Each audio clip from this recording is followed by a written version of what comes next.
नमस्कार साथियों, Sudarshan English class में आपका एक बार फिर से बहुत बहुत स्वागत है। और मित्रों, क्लास 12th इंग्लिश के कुछ क्वेश्चन आंसर इम्पोर्टेंट मैं आपके सामने लेके आया हूँ। यदि आप कोचिंग ज्वाइन करने में असमर्थ है या आप समय की बचत करना चाहते हैं, ऑनलाइन करना चाहते हैं, तो मैं आपको पूरे के पूरे क्वेश्चन आंसर ये ऑनलाइन करवाऊँगा। ठीक है, आप वीडियो को लास्ट तक देखें। बोर्ड एग्ज़ाम्स के लिए ये वीडियो मैंने बनाया है। और ये जो दो बुक है, उनमें से पहली बुक है फ्लेमिंगो, उसका प्रोस पार्ट है और लेसन फर्स्ट मैं आपके सामने लेके आया हूँ, जिसका नाम है द लास्ट लेसन, आखिरी चैप्टर, आखिरी पार्ट। ठीक है। और मित्रों, इसके जो लेखक है वो है अल्फोंस ड्यूडेट। लेखक मतलब जो ऑथर जो है, किसने इसको लिखा है। ठीक है। ये इसके बारे में है कि जर्मन ने जब फ्रांस में हमला कर दिया था, तो वहाँ पे अपनी भाषा का लास्ट लेसन उसको पढ़ाना था। और क्योंकि वहाँ से ऑर्डर आया था कि आप फ्रांस में भी जर्मन की भाषा ही पढ़ाएंगे। ठीक है। तो स्कूल में जो लास्ट लेसन फ्रांस का पढ़ना था, तो एक व्यक्ति को क्या फीलिंग्स आती है उसके बारे में इसमें लिखा है। ठीक है। तो मैं इसका पहला क्वेश्चन देखता हूं मित्रों, और इसको आप समझने की कोशिश करिए। What had been put on the bulletin board. Bulletin board क्या होता है मित्रों? ये सूचना पटल होता है, ये नोटिस बोर्ड होता है। स्कूल के बाहर, कोचिंग के बाहर, किसी ऑफिस के बाहर जहाँ नोटिस लगा रहता है उसको बुलेटिन बोर्ड बोलते हैं। तो नोटिस बोर्ड पर क्या लगा था? ठीक है। अब इसका आंसर देखिए। On the bulletin board there was an order. Bulletin board पे एक ऑर्डर था। That had come from Berlin to teach only German in the schools of Alsace and Lorraine. ठीक है। जर्मन से एक ऑर्डर आया था। ठीक है, जर्मन से, और ये बर्लिन है उसकी जो कैपिटल है, वहाँ से एक ऑर्डर आया था। ये ऑर्डर आया था अल्सेस और लॉरेन, दो शहर है, वहाँ पे केवल जर्मन लैंग्वेज को ही पढ़ाया जाए। ठीक है, ये ऑर्डर था, बुलेटिन बोर्ड पे लिखा था ये। ठीक है। दूसरा क्वेश्चन देखिए। What changes did the order from Berlin cause in the school day that day. उन दिनों में स्कूल में क्या क्या परिवर्तन देखने को मिले जब वो ऑर्डर आया था बर्लिन से। ठीक है। इसका आंसर देखिए। After the order from Berlin, Berlin से ऑर्डर आने के बाद में there was a lot of changes, बहुत सारे बदलाव देखने को मिले। ठीक है। In the school the whole school seem so strange, पूरा का पूरा स्कूल बड़ा अनोखा लग रहा था। ठीक है। एंड सोलेन, एंड अकेलापन लग रहा था उसमें। ऑन द बैक बेंचेस, और जो पीछे की जो बेंचेस थी, देट वर ऑलवेज एम्प्टी, जो हमेशा क्या रहती थी, खाली पड़ी रहती थी। The elderly women village people were sitting quietly like the kids. वहाँ पर गांव के बूढ़े बूढ़े लोग जो है, जो सीनियर लोग हैं, वो बैठे थे, चुपचाप बैठे थे और बच्चों की तरह बैठे थे। ठीक है। इसके बाद में तीसरा क्वेश्चन देखिए मित्र। How did friends feeling about miss M Hamel and school change. School change हुआ तो स्कूल में, और मिस्टर हॉमेल के बारे में क्या फीलिंग आई फ्रेंच एक स्टूडेंट है, उनके टीचर का नाम है हैमेल, और स्कूल दोनों में क्या क्या उसकी फीलिंग चेंज हो गई थी। ठीक है। तो फीलिंग क्या चेंज हुई थी देखना मित्रों। His books which seemed a nuisance and burden earlier were now old friends. जो पुस्तकें उनको बर्डन लगती थी, बोझ लगती थी और बेकार सी लगती थी, वो अब उसकी ओल्ड फ्रेंड्स हो गई थी। His feeling about mister Hamel also change. Hamel के प्रति उनकी फीलिंग भी क्या हो गई थी, चेंज हो गई थी। He forget all about his ruler and how cranky he was. वो अपने स्कूल में रूलर के बारे में सब कुछ भूल गए थे। ठीक है। रूलर मतलब स्केल, जिससे पिटाई करते, बच्चों को डराते धमकाते, और वो कितने खड़ूस है इस बात को भी वो भूल गया था। ठीक है मित्रों। नेक्स्ट क्वेश्चन देखिए मित्रों। How did miss M Hamel pay a tribute to the French language. French भाषा है, उसको किस प्रकार से श्रद्धांजलि हॉमेल ने दी। वो टीचर थे, उन्होंने किस प्रकार से श्रद्धांजलि दी। ठीक है। इस क्वेश्चन का आंसर देखिए। बड़ा तो होगा मित्रों, क्योंकि छोटे क्वेश्चन के आंसर आप यदि छोटे लिखेंगे तो आपको नंबर नहीं मिलेंगे। क्योंकि यदि आप 2 नंबर का क्वेश्चन भी लिखते हो तो उसमें लगभग आपको 40 वर्ड्स लिखने पड़ेंगे, 40 शब्द लिखने पड़ेंगे। ठीक है। M Hamel declared the French was the most beautiful language of the world. उन्होंने बताया कि जो फ्रेंच भाषा है वो संसार की सबसे खूबसूरत भाषा है। इट वाज द क्लियरेस्ट, ये बिल्कुल स्पष्ट, and the most logical of the languages, सभी भाषाओं में स्पष्ट और लॉजिकल यानी तार्किक भाषा है। He asked the people to guard it among themselves and never forget it.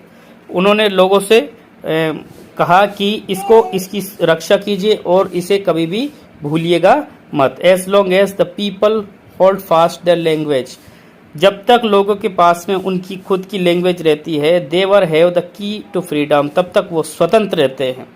इसलिए दे मस्ट लव और रेस्पेक्ट देयर ओन लैंग्वेज, इसलिए उनको अपनी लैंग्वेज के रेस्पेक्ट भी करना चाहिए और प्रेम भी करना चाहिए। ठीक है मित्रों, अगला क्वेश्चन देखिए।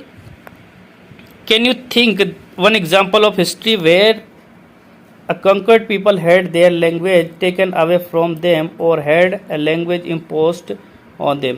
क्या तुम्हें ऐसा लगता है, ऐसे एग्जाम्पल आप बता सकते हो कि किसी देश ने, किसी राज्य ने किसी दूसरे देश पे कब्जा कर लिया हो और उनसे उनकी लैंग्वेज तो छीन ली हो और अपनी लैंग्वेज क्या कर दी हो, उन पे इम्पोज कर दी हो, लागू कर दी हो। ठीक है, तो देखिए आंसर है बिल्कुल सही है। आंसर देखना इसके, तो इसके आंसर में देखो मित्रों, सबसे पहले एग्जाम्पल है Portuguese becoming the lingua franca of Agonda, जो पुर्तगाली लैंग्वेज है वो बन गई है फ्रांका एंगोला की जो भाषा है वो पुर्तगाली बन गई है। दूसरा, तुर्किश इम्पोज द कोर्ट्स, तुर्कियों ने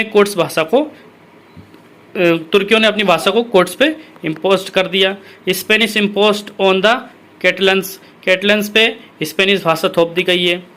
English impose on the various countries, बहुत सारे देशों में अंग्रेजी भाषा को थोप दिया गया है। ठीक है, जैसे हमारे देश में भी कुछ राज्यों में इंग्लिश बोली जाती है।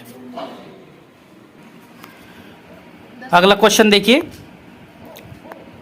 जैसे यहाँ लिखा मित्रों, why were the old man on the back benches feeling sorry, दो बैक बेंचेस पे ओल्ड मैन बैठे थे, उनको गिल्टी क्यों फील हो रही थी, उनको मतलब ऐसा सॉरी क्यों फील हो रहा था। ठीक है, तो इसका आंसर देखिए मित्रों, the old man on the back benches felt sorry, उनको बुरा लग रहा था, as they had not gone to school more, क्योंकि वो ज़्यादा दिन स्कूल नहीं जा सके।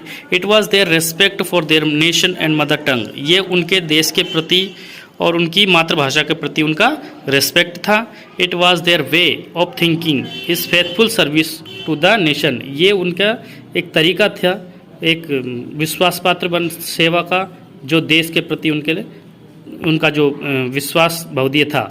ठीक है, तो अदर इम्पोर्टेंट क्वेश्चंस में सबसे पहले देखिए, हु वाज एम होमेल, एम होमेल कौन थे। तो मित्रों, इस चैप्टर की स्टोरी आपने पढ़ी होगी, यदि नहीं पढ़ी थोड़ी बहुत मैं आपको बताता हूँ। इसके बारे में मैंने बता रखा है इस एक वीडियो में कि ये एक टीचर की और एक स्टूडेंट की कहानी है, जिसमें लास्ट बार में जैसे फ्रांस पे बर्लिन यानी जर्मनी ने हमला कर दिया था, तो उसमें सेकेंड वर्ल्ड वॉर के टाइम पे उस पर मतलब कब्जा कर लिया था जर्मनी। तो वहाँ पे जो फ्रांस पे जो फ्रेंच भाषा बोली जाती थी, तो जर्मन से एक ऑर्डर आया था कि आप है ना फ्रेंच लैंग्वेज फ्रांस में नहीं पढ़ाओगे, आप है ना जर्मन भाषा पढ़ाओगे।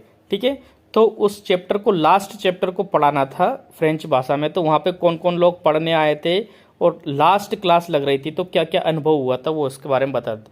तो पढ़ाने वाले वहाँ पे एक टीचर थे जिसका नाम क्या था, एम होमेल। ठीक है, इसका डायरेक्ट आप आंसर दे सकते हो क्या, M Hamel was the French teacher of school where French study, जहाँ पे एक फ्रेंच नाम का लड़का पढ़ता था, उसी के अनुभव के बारे में बताया गया इस चैप्टर में।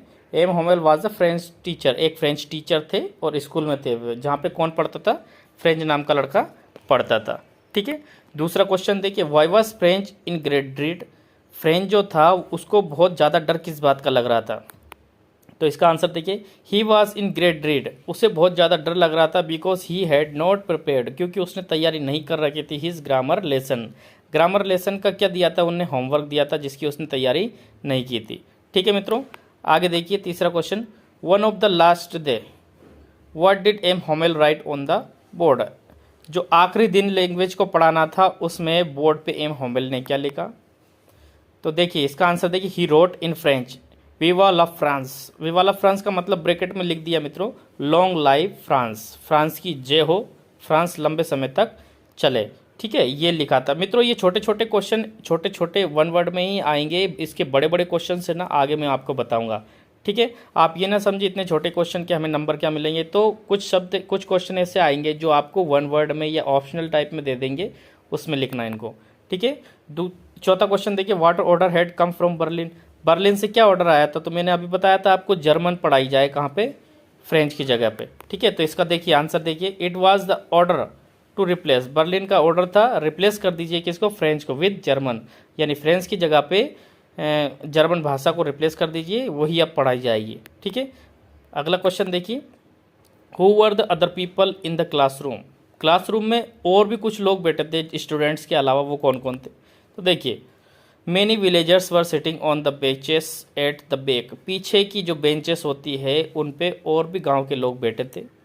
फ्रेंच रिकोगनाइज्ड, फ्रेंच ने उनको पहचान लिया, ओल्ड हाउसर वहाँ पे बैठे थे, फार्मर वहाँ पे बैठे थे, किसान लोग, मेयर जो अध्यक्ष होते हैं वो बैठे थे, द फॉर्मर पोस्ट मास्टर, जो पुराना पोस्ट मास्टर था वो भी बैठा था, that were sitting with many other villagers, बहुत सारे गांव के लोगों के साथ में बहुत सारे लोग बैठे थे। ठीक है,